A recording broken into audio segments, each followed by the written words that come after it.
problem. I think it's a good thing that we have what we call a super due process, although in some ways, there's more attention given to issues like jury instructions or technicalities sometimes than there is to the issue of guilt and innocence.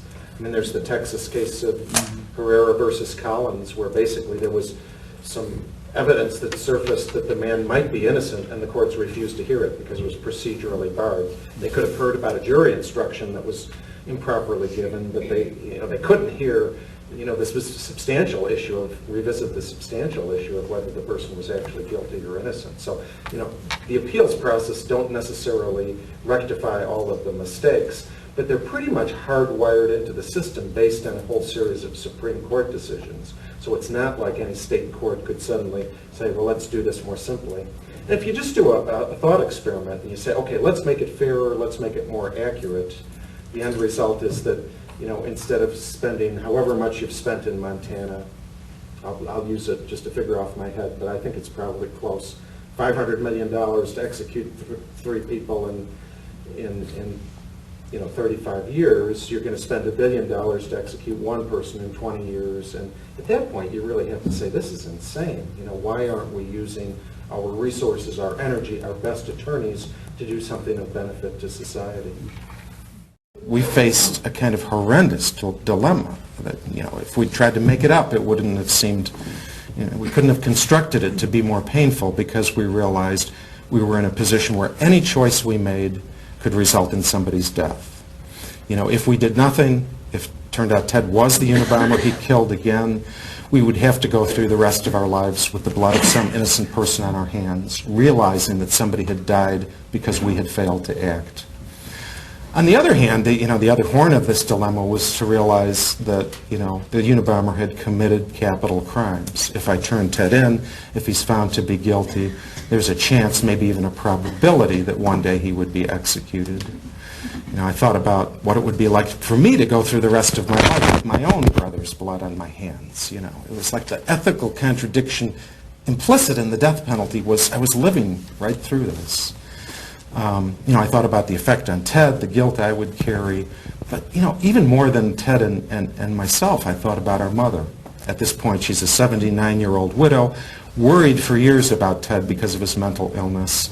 But believe me, her worst nightmare didn't come close to what we were struggling with, that Ted was a serial murderer. People will ask me, well, how did you make the decision? And I would point out it really was a couple's decision. It was a family decision. I think ultimately Linda and I felt that we had to take this one step at a time, and we had a moral obligation to stop the violence if we could. And then we just had to hope that, they would realize Ted was mentally ill. Perhaps they would not seek the death penalty, but we had to save innocent lives first if we could. But I got to say, the reason my brother didn't get the death penalty wasn't because he was mentally ill. We do execute quite a few mentally ill people in this country, more than 100 by a recent study since 1992. It wasn't because there was any mercy for our having turned Ted in. I've known other families that turned in loved ones only to witness their executions. I'll tell you about one of those stories in a second. His life was saved because he had great attorneys. In general, we're not executing the people in this country who commit the worst crimes. We're executing the people who got the worst legal representation. And I think we all know who those people are. They're people with limited economic resources. They're people who are mentally challenged. They're too often people of color. The murderer and the executioner both fail to see that the greatest agony is for the surviving family members on both sides. I didn't come out of that whole ordeal thinking I'm going to spend the rest of my life fighting the death penalty. I was sort of almost glad it was over until a call came from a guy in California. He said his name was Bill Babbitt, name I'd never heard. He was, of course, aware of my name. And he told me that he thought I was maybe the only person in the country who could understand what he was going through at the moment. And when I heard his story, I realized it was probably true. He had turned in his brother to the Sacramento Police Department.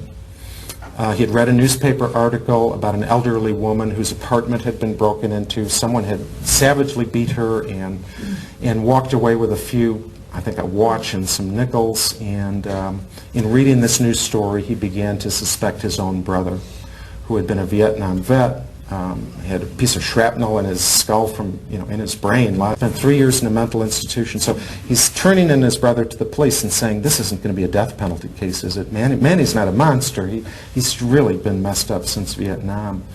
And the prosecutor says, not a death penalty case. We'll see to it that your brother gets the help he needs. It wasn't until he went to his brother's arraignment that he realized it was a death penalty case and that they were going to seek the death penalty against his brother. Bill Babbitt's brother, Manny, got the opposite side of the criminal justice system. My brother had great lawyers. His brother had a court-appointed attorney that had never tried a criminal case before. He got an all-white jury, though he was an African-American family. His brother's lawyer was drunk every day of the trial, later disbarred. At the end of this whole process, his brother gets sentenced to death. 18 years later, he's calling me and saying, my brother's appeals have run out. They're going to execute your brother. And my brother, and he's talking about how he was feeling guilty and suicidal, and I'm saying, Bill, you didn't mean any harm to your brother. This isn't your fault. It's the system. And I actually thought, naive as I was, again, I did miss the politics of this, but I thought we could save his brother's life. That, in the late 20th century in California, this just couldn't be happening. And then it was like surreal. I saw the part of the story that I didn't have to live.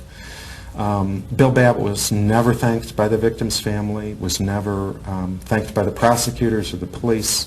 His only reward for turning in his brother was a front row seat at his brother's execution. So he watched his brother be put to death at San Quentin Prison. I attended the funeral, which was at a small town on Cape Cod, about a 3-hour drive from Schenectady, New York, where I live. And it was like spring of the year. It was, spring in the Northeast is just like in Montana. It's beautiful. There's flowers and there's birds, and yet here we are in a graveyard, and there's a flag-draped coffin. It was the first time I met Bill's mother, who was about the same age as my mother, maybe a half-inch taller than my mother.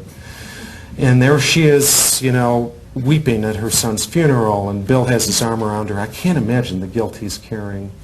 And as I saw those two people, I realized, well, that could have easily been me and Mom, except for one reason. We were educated. Ted had great lawyers. We were well spoken because it was such a high-profile case. The media was highlighting our story. We were heroes. All he was his brother's blood on his hands. And it was at that point, I really began to feel, people have genuinely good hearts. I think that people in America really want to be fair. I think that if they begin to look at the cruelty of the death penalty, at the injustice of the death penalty, it's an eye-opener. They're going to begin thinking about this differently. A couple of years ago, I was at a vigil at the Supreme Court building of the United States, and engraved in white marble on the facade of that building, a beautiful building, are 4 words. And the words are equal justice under law. I think it's a noble, profound, defining aspiration for our democracy. But it's an aspiration, it's not a reality. We're a long way from that. As long as we can put innocent people on death row, as long as the people selected for death row are people with limited economic resources from the margins of society, as long as we're willing to spend in New York $200 million on a program that ended up executing nobody, or in California $250 million per execution, and not invest in crime prevention, in law enforcement, and aid for victims, we've got a serious problem.